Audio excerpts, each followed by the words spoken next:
সংসার সংসার কইরা পাবে গো, করলে না বন্দগি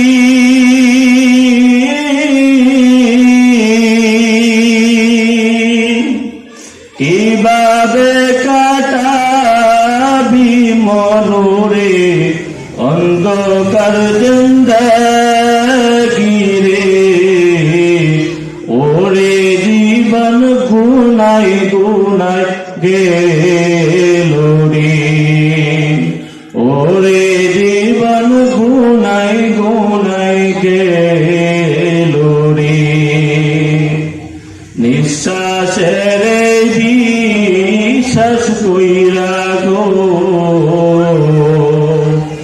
বদলাম বাড়ি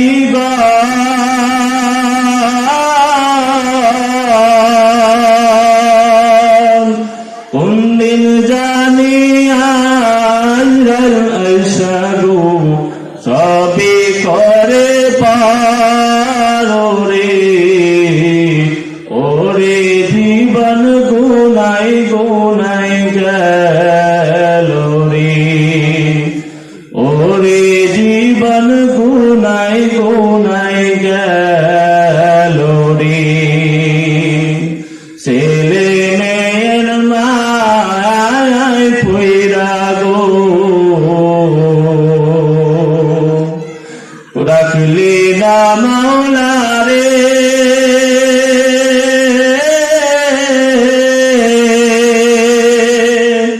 কি জানে কি উপায় হবে গো, ওই অন্ধকার কবর রে।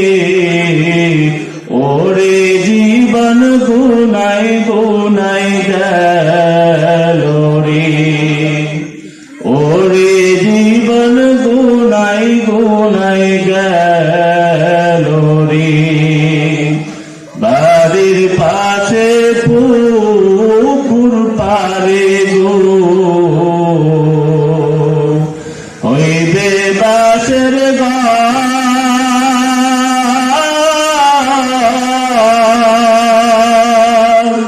বায়ু নাই করবা আন্দব নাই রে, কে লইবে খবর রে।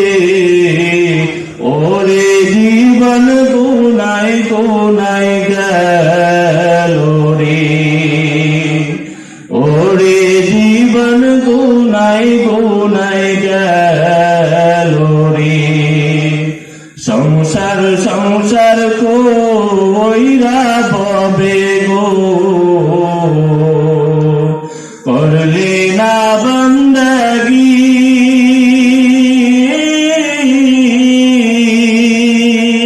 কিভাবে কাটাবি মনোরে অন্ধকার জিন্দেগি রে।